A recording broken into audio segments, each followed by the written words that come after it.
ఆ హైదరాబాద్ ఉంటే ఎవరున్నా నేటివే, హైదరాబాద్ నేటివే, తెలంగాణ స్టేట్ పెట్టించాడు. అవును. అంటే రాజస్థాన్ అయినా, గుజరాత్ అయినా, ఆంధ్ర అయినా, ఎవరైనా హైదరాబాద్ సెటిల్ అయిన వాళ్ళు తెలంగాణ వాళ్ళని స్టేట్మెంట్ ఇచ్చి సెటిలర్స్ దగ్గర చేసుకున్నాడు. కానీ ఇప్పుడు అంత దగ్గరగా లేరు. కాబట్టి ఇప్పుడున్నటువంటి పరిస్థితుల్లో జనసేన చేల్చకపోతే మొత్తం కాంగ్రెస్కి అనుకూలంగా ఉండేటువంటి అవకాశం ఉంది. అవతల చంద్రబాబు నాయుడు కాంగ్రెస్ రేవంత్కు వ్యతిరేకంగా పనిచేయమని చెప్పడు. అది అది కేసీఆర్కి ఉపయోగపడుతుందని.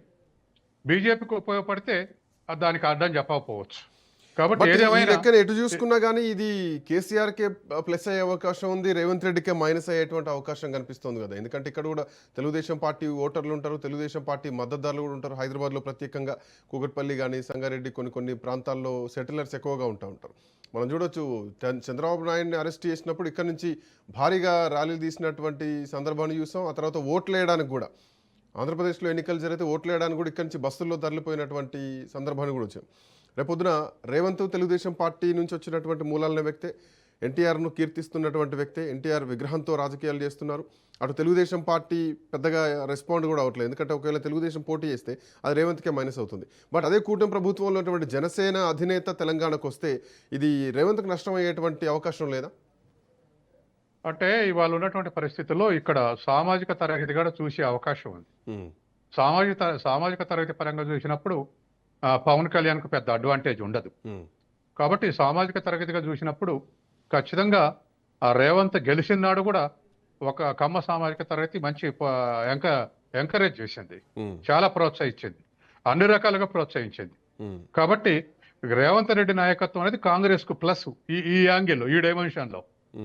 అది ఇక్కడ సెటిలర్స్ అంతా కూడా కేసీఆర్ కాదనుకున్నప్పుడు ఖచ్చితంగా కాంగ్రెస్ కి సపోర్ట్ చేసేటువంటి అవకాశం ఉంది. జనసేన ద్వారా అది డిస్టర్బ్ అవుతుందా లేదా అనేటువంటిది ఇప్పుడే చెప్పలేము. కానీ ఏ మేరకు మొబిలైజ్ చేస్తాడు పవన్ కళ్యాణ్, జనం చూడటానికి రావచ్చు, కానీ అట్లా కాదు కదా. ఎలక్షన్స్ నాటికి ఆల్టర్నేటివ్స్ చూస్తారు. ఎవరికెవరు ఆల్టర్నేటివ్, ఎవరికేస్తే ఎవరు గెలుస్తారు, లేదా ఎవరికేస్తే ఎవరు ఓడిపోతారు, ఇవన్నీ వర్కౌట్ అవుతాయి. కాబట్టి వాటిని బట్టే మనం ఎవరికేస్తారనేది ఆనాడు చెప్పొచ్చు. ఈనాడైతే ఆయన రావటం వల్ల కొంత షర్మిల వచ్చినప్పుడు ఉన్నటువంటి అలజడి ఉండొచ్చు, కానీ ఆ తర్వాత ఎవాపరేట్ అయిపోయే అవకాశం ఉంది. ఎందుకంటే డిఫరెంట్ టైమ్స్లో ఆయన వైఖరి తెలంగాణ మీద ఏ వైఖరి ప్రదర్శించారో, ఏం మాట్లాడడం, ఇవన్నీ కూడా చర్చకు పెట్టేటువంటి అవకాశం ఉంది. సో జనసేన వస్తే ఎవరికి లాభం, జనసేన వస్తే ఎవరికి నష్టం? జనసేన ఇక నుంచి తెలంగాణ రాజకీయాల్లో క్రియాశీలక పాత్ర పోషించబోతోంది. సో రానున్నటువంటి రోజుల్లో జిహెచ్ఎంసీ ఎన్నికల్లో కూడా పోటీ చేయబోతున్నాం అన్నటువంటి సంకేతాలు గుడుస్తోంది. సో పార్టీ విస్తరణ దిశగా అడుగులు వేస్తోంది. బట్ సత్యం సార్, తెలంగాణలో జనసేనకు అంత పొలిటికల్ స్పేస్ ఉందా అన్నది ఇక్కడ ఒక ప్రశ్న మనం వేసుకోవాలి. ఎందుకంటే ఇప్పటికే ప్రధాన పోటీ బీఆర్ఎస్ అండ్ కాంగ్రెస్ బీజేపీ మధ్యలోనే ఉంది. సో ఇట్లాంటి త్రిముఖ పోటీ ఉన్నటువంటి ఈ పొలిటికల్ గ్రౌండ్లో జనసేనకు అంత స్పేస్ కనిపిస్తుంది అనుకోవచ్చా? ఇప్పుడు ఇది మార్జినల్ సపోర్టు, మేజర్ సపోర్ట్ కాదు. అంటే బీజేపీకి బెనిఫిట్ జనసేన పెట్టడం అనేది. ఎందుకంటే తెలంగాణలో బీజేపీ వీకెస్ట్ పార్టీ మిగతా మూడిట్లలో. అటువంటి అప్పుడు బీజేపీ ప్రయత్నం చేస్తున్నప్పుడు బీజేపీకి ఒక క్రౌడ్ పుల్లర్ కావాలి. ఇప్పుడున్నటువంటి పరిస్థితుల్లో బీజేపీలో క్రౌడ్ పుల్లర్ లేరు. గతంలో బండి సంజయ్ ఉండేది, ఇప్పుడు ఆయనది కూడా పోయింది. కాబట్టి ఖచ్చితంగా పవన్ కళ్యాణ్ క్రౌడ్ పుల్లింగ్ బీజేపీకి ఉపయోగపడుతుంది. కాబట్టి ఆ మేరకు అమిత్ షా కానీ లేకపోతే మోడీ కానీ ఆంధ్రాకు వచ్చినప్పుడల్లా పవన్ కళ్యాణ్ ఎక్కువ ఎంకరేజ్ చేస్తున్నారు. అదే పవన్ కళ్యాణ్ బీజేపీ కూడా ఉపయోగపడుతున్నాడు. కాబట్టి రేపు హైదరాబాద్ ఎలక్షన్లు కానీ తెలంగాణ ఎలక్షన్లు కానీ పవన్ కళ్యాణ్ పార్టీ లేదా జనసేన పార్టీ బలపడితే అది బీజేపీ బెనిఫిట్ తప్ప మిగతా ఏ పార్టీకి బెనిఫిట్ కాదు. కాబట్టి ఒక క్రౌడ్ పుల్లరు ఒక పార్టీ మిత్రుడు ఉంటే సహజంగానే అడ్వాంటేజ్ కదా. కాబట్టి ఆ అడ్వాంటేజ్ బీజేపీ తీసుకుంటుంది. బీజేపీ సెంట్రల్ రాజకీయాలు, వాళ్ళ ఎత్తుగడలు, వాళ్ళ వ్యవహారాలు, అవన్నిటికీ మళ్ళీ మార్జినల్ సపోర్టు పవన్ కళ్యాణ్ నుంచి లభించే అవకాశం ఉంది.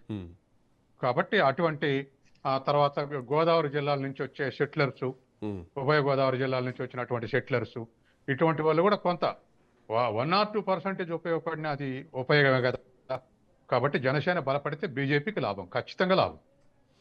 అఫ్ కోర్స్ అంటే ఇది జనసేన బలపడితే బీజేపీకి లాభం అంటే సార్ బీజేపీ ఇప్పటివరకు మనం చూస్తున్నాం ఆయా రాష్ట్రాల్లో ఉన్నటువంటి ప్రాంతీయ పార్టీలను తమ వైపు తిప్పుకోవడానికి ప్రయత్నం చేస్తుంది తప్ప సో కొత్తగా ఎంకరేజ్మెంట్ అంటే చాలా కష్టం అని చెప్పాలి. సో విజయ్ విషయంలో కూడా ప్రయత్నం చేసింది, బట్ విజయ్ సింగిల్ స్టాండ్ తీసుకొని నిలబడ్డారు.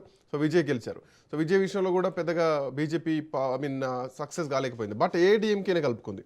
సో అట్లా బీజేపీ పవన్ కళ్యాణ్ నమ్ముకుంటే తెలంగాణలో లాభం జరిగేటువంటి అవకాశం ఎంతవరకు ఉంది? సో అట్లాంటి పరిస్థితి వస్తే గతంలో బీఆర్ఎస్ బీజేపీ కలిసి పోటీ చేయబోతున్నారు అన్నటువంటి సంకేతాలు కూడా రావడం జరిగింది. బీజేపీ అధికారంలోకి రావాలనుకుంటే ఒక పవర్ సెంటర్ని తీసుకుంటుంది తప్ప క్రౌడ్ పుల్లర్ని తీసుకుంటుంది అనుకోవచ్చా? లేదు లేదు. ఇప్పుడు బీజేపీ ఒక వ్యూహం అనుసరించదు, మల్టీ ఫేసెట్ అంటే వివిధ రకాల బహుళ వ్యూహాలు అనుసరిస్తుంది. ఏ రాష్ట్రంలో ఎట్లా చేసింది. కాబట్టి పవన్ కళ్యాణ్ నమ్ముకొని ఇంకే పని చేయదు అనుకోవడానికి వీల్లేదు. ఇప్పటికే వార్తలు వస్తున్నాయి, హరీష్ రావు కోసం ప్రయత్నించారు. తర్వాత రేవంత్ రెడ్డి కూడా ప్రధానమంత్రి స్వయంగా రమ్మంటుండని అక్కడక్కడ మనకు న్యూస్ వస్తున్నాయి కదా. కాబట్టి వాళ్ళు ఖచ్చితంగా ముందు బీఆర్ఎస్ మీద కాన్సన్ట్రేట్ చేస్తారు.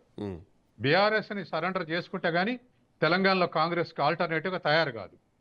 కాబట్టి వాళ్ళ కాన్సన్ట్రేషన్ అంతా వాళ్ళ ఓటింగ్ పెరగాలనుకున్నా, వాళ్ళ నెట్వర్క్ పెరగాలనుకున్నా, ఏదో ఒక ప్రాంతీయ పార్టీని డ్యామేజ్ చేయింది సాధ్యం కాదు. అస్సాంలో ఏజీపీ కనుమరైనాకనే బీజేపీ పెరిగింది. బెంగాల్లో లెఫ్ట్ కనుమరైనాకనే బీజేపీ పెరిగింది. ఇట్లా ఏ రాష్ట్రంలో చూసినైనా ఒక ప్రాంతీయ పార్టీ కనుమరుగు గాందే బీజేపీకి నెట్వర్క్ డెవలప్ కాదు. మా గోవాలో గోవంతక్ పార్టీ డిజపీర్ అయినాకనే నెట్వర్క్ పెరిగింది. కాబట్టి తెలంగాణలో కూడా బీఆర్ఎస్ డ్యామేజ్ చేయకుండా బీజేపీ నెట్వర్క్ పెరిగే అవకాశం లేదు. ఎందుకంటే కాంగ్రెస్ పార్టీ అధికారంలో ఉంది కాబట్టి దాన్ని డ్యామేజ్ చేయడం కష్టం. ఏదో ఒకరిద్దరిని రప్పించుకున్నా దానివల్ల ఆల్టర్నేటివ్ డెవలప్ అయ్యే అవకాశం లేదు. కాబట్టి ముందు కాన్సన్ట్రేషన్ అంతా ఎలక్షన్ల ముందు 2 నెలల ముందు 1 నెల ముందు మళ్ళీ వ్యూహం మారుద్ది, పొత్తులో కూడా పోవచ్చు, అది వేరే విషయం. కానీ ఈలోపు చిన్న పార్టీలన్నీ తను స్వాధీనం చేసుకోవడానికి విశ్వ ప్రయత్నం చేస్తుంది. పవన్ కళ్యాణ్ అట్లాగా అది అడిషనల్ ఛార్జ్, అది అదనపు బలగం. పవన్ కళ్యాణ్ నమ్ముకొని చేతులు కట్టుకొని కూర్చునే పార్టీ బీజేపీ కాదు. కాబట్టి ఖచ్చితంగా బీఆర్ఎస్ మీద కాన్సన్ట్రేషన్ ఉంటుంది.